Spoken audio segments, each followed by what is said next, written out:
যে কোনো সিগারেট যা, মদ যা, গাঁজা যা, হিরোইন যা, এই ফোন স্ক্রল করা সেম প্রত্যেকেরই মেকানিজম হলো আপনার ব্রেনে ডোপামিন দাও। তুমি লিটারালি জাস্ট একটা 6-7 ইঞ্চি 10 ইঞ্চির একটা স্ক্রিনের মধ্যে আটকে গেছো এবং এইটা তোমাকে ডে বাই ডে ধ্বংস করতেছে, তুমি বুঝো না। স্ক্রল মোশনটা যে কত রিসার্চ করে বানানো, ওই আপনার বিলিয়ন ডলার কোম্পানিগুলো বিলিয়ন ডলার দিয়ে সায়েন্টিস্ট নিয়ে আসে আপনার এই স্কিলটা বের করে ফেলে। মানে যত বড় থেকে বড় সফল মানুষের সাথে বসছি, আমি যেমন আগে প্রতি বছর আইফোন চেঞ্জ করতাম 11, 12 ওন আমার ফোন যে লাগেও না আমার মধ্যে majority of the time. Typically if you are a student, SSC, HSC or university, যার লাইফের গোল অনেক বড়, ডোন্ট ইউজ সোশ্যাল মিডিয়া, দরকারই নেই। টেলিগ্রাম আসলে এখন আসলে ভালো কোনো পারপাসে ইউজ হয় বলে আমি জানি না, টেলিগ্রাম ইউজ করিয়েন না, কারণ ওটার কারণে আরেক অ্যাডিকশনে পড়ে যাবেন, ম্যাস্টারবেশন আর পর্ন অ্যাডিকশনে যাবেন, যাইয়েন না। আমাদের জেনারেশনের সবচেয়ে বড় উইকনেস কি?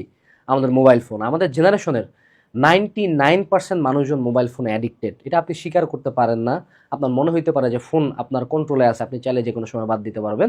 আমি জাস্ট আপনাকে একটা এক্সপেরিমেন্ট বলি। এই ভিডিওটা শেষ হওয়ার পরে আপনি জাস্ট আপনার ফোনটা আপনার হাত থেকে পাশের রুমে যায় রাখে, আপনার রুমে আসে, দরজা লাগাইতে 10 মিনিট বসে থাকা ট্রাই করবেন। 10 ফাকিং মিনিটস আপনি পারবেন না। সো আমরা প্রায় প্রত্যেকেই মোবাইল ফোনে অ্যাডিক্টেড, স্পেসিফিক্যালি সোশ্যাল মিডিয়াতে অ্যাডিক্টেড। সেই 5টা স্টেপ আজকের এই ভিডিওতে শেয়ার করবো আমি, যে কীভাবে মোবাইল ফোন অ্যাডিকশন থেকে বের হবেন। ওকে, প্রথম step number 1, deactivate all social media accounts and uninstall the apps. আমার ফোনে কোনো ফেসবুক অ্যাপ নাই, ইউটিউব অ্যাপ নাই, কিছুই নাই। আমার ফোনে আছে হয় হোয়াটসঅ্যাপ, না হয় সিগন্যাল। আমি আর কোনো সোশ্যাল মিডিয়া অ্যাকাউন্ট চালাই না। মাঝে মধ্যে যখন আপনি আমাকে দেখেন যে আমি সোশ্যাল মিডিয়ায় প্রচুর আইরনি করতেছি, সেটা হলো আমি কোনো জায়গায় ছুটি কাটাচ্ছি, এই জন্য আমাকে সোশ্যাল মিডিয়া ওই সময় অ্যাক্টিভ পাবেন। অন্য সময় হয় আমার আইডি ডিঅ্যাক্টিভেট থাকবে, না হয় অথবা আমার আইডি অন্য কেউ বসে বসে পোস্ট করবে, চালাবে, যাতে আমার বিজনেসটা ভালো চলে। That is the line you should focus on, যে বিজনেস। আমাদের মধ্যে মেজরিটি মানুষজন সোশ্যাল মিডিয়া কেন চালায়, এটার কোনো রিজনই নেই। তাদের সোশ্যাল মিডিয়া থেকে 2 টাকা ইনকাম হয় না, unless you are a business owner who does business online, যার সোশ্যাল মিডিয়া থেকে কামাই আছে। আপনার কন্টেন্ট ক্রিয়েশন করতে হয়, আপনাকে প্রোডাক্ট প্রমোশন করতে হয়। এটা বাদে আপনার যদি সোশ্যাল মিডিয়া চালানোর যৌক্তিকতা, আপনি যদি কোনোদিন বসে লজিক্যালি 2 মিনিট চিন্তা করেন যে আপনি ফেসবুকে সিগনিফিকেন্ট কোনো একটা পোস্ট লিখলেন, দেশের কোনো একটা ইস্যু নিয়ে বিশাল বড় একটা মন্তব্য দিলেন, কাউকে কোনো একটা ইস্যু নিয়ে কমেন্ট সেকশনে যে গালি দিয়ে ভাষায় দিলেন, the world before your comment, the world after your comment, nothing changes, just আপনার টাইমটা ওয়েস্ট হয়। আপনি কোনো একটা কন্ট্রোভার্সিতে পার্টিসিপেট করলে যারা নিয়ে কন্ট্রোভার্সি হচ্ছে তার কিছু হয় না।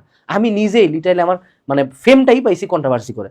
আপনারা যাদেরকে কন্ট্রোভার্সি দিচ্ছেন, আপনি খোঁজ নিয়ে দেখেন তারা প্রত্যেকে মেলা ভালো আছে, তারা আপনার কন্ট্রোভার্সি থেকে টাকা কামাই ফেলছে, আপনি 1 টাকাও পান নাই। সো মেজরিটি মানুষের Facebook, YouTube, Instagram, LinkedIn use করার কোনো যৌক্তিকতাই নেই। সো আপনি যদি বিজনেস না করেন, specifically if you are a student, SSC, HSC or university, যার লাইফের গোল অনেক বড়, ডোন্ট ইউজ সোশ্যাল মিডিয়া, দরকারই নাই। আনইনস্টল করে দিবা, অ্যাপই রাখবা না। এটাকে বলা হয় হলো ব্যারিয়ার অ্যাড করা।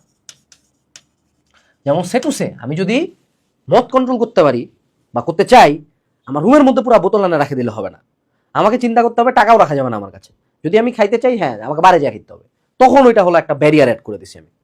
না আমার রুমের মধ্যে পুরো একটা ফ্রিজ বানায় রেখে দিচ্ছি, তারপর আমি চিন্তা করবো না আমার হলো সংযম, তাহলে হবে না। ফোনের মধ্যে অ্যাপ আছে, অ্যাকাউন্ট আছে, আমি ঢুকবই। তাহলে আপনি কি করবেন বলেন দেখি?